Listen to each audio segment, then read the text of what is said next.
how old were you when you came to Australia? Quite young.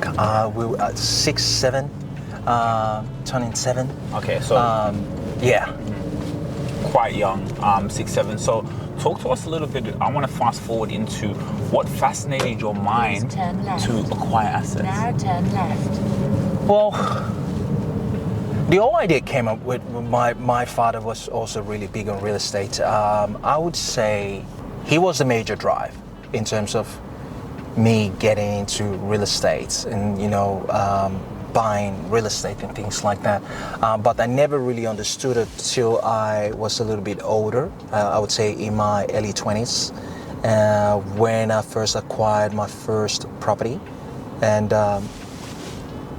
it was this internal feeling you get of pride and ownership. I can't really describe it, but sleeping in my first home gave me the realization going, wow, I actually own this property. And that's how the passion was born.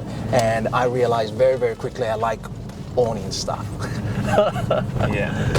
So what were some of the things that you remember as a child that you hear your father would talk about when it came to real estate? My father said a lot of great things. And one of the amazing things my dad said to me, which is that he always said to us, which has really helped me in my career, Right in 300 meters and then was he always said, always work more than what you're being paid for.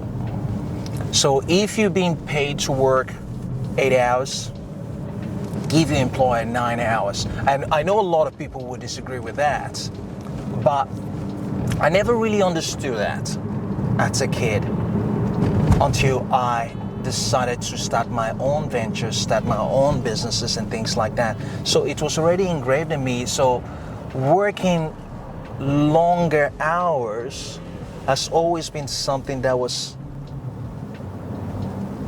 I was told that I need to do. So I did that when I worked with Commonwealth Bank. I did that when I worked with Westpac. I did that when I worked with St. George Bank. That I never worked irregular hours. I've always worked longer than what I've been paid for. So that's one main thing my father used to say to us, which has really served me, and hopefully I'll get to pass that on to my kids too as well. Yeah, and even just speaking to you, you can clearly see you've also come from in terms of a very good structure at home. To kind of see what you're talking about and see the development of where you come from. Like, for the person who's watching this video, what exactly do you do? Like, how do you help people? It's quite broad. What do? I do quite a fair bit, and the approach the approach I've taken is, I would ask you a question. What would you say is the most biggest expense in your life? The biggest expense? In your life. What are the 3 most biggest expense in your life right now? I would say rent. Uh-huh.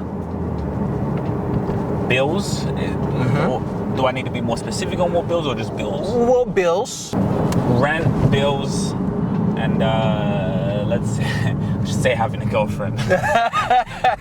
Well, that could be expensive too as well, if you're not well structured. But the major expenses that most Westerners or Australians or anyone living in a developed country faces: rent. It could be rent, it could be a mortgage in the home that you live in. Either you're paying a mortgage or you're paying rent. And taxes. Mm-hmm. These are the 2 major expenses. People earning, the tax bracket could go anywhere from around, 20% to 45% to 50%. So assuming you're earning $1 million a year and you're having to pay the government close to $500,000 a year in taxes, that hurts real bad. So my job is, how can I minimize that pain? And that's where I come in. How can I minimize how deep the government sticks their hands into your pockets?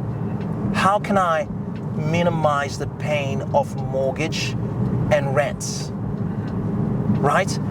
So when you marry all that together, it gives you this finance and property approach, taxation, law, asset protection, and so on and so forth. So my typical approach in terms of what I do, if I'm to really break it down, is a client comes to me, high net worth client, for example, a couple, combined income, $500,000, 300,000, whatever, or $1 million. And these two main things are always their biggest issues. We're paying too much taxes, and we're having major issue, and we're paying so much in mortgages, right? So what I do is, okay, how can we structure what you have and create new structure to help minimize the taxes you're paying and help propel getting rid of that mortgage quickly and protect your assets as well at the same time. Okay, so that's very, very interesting.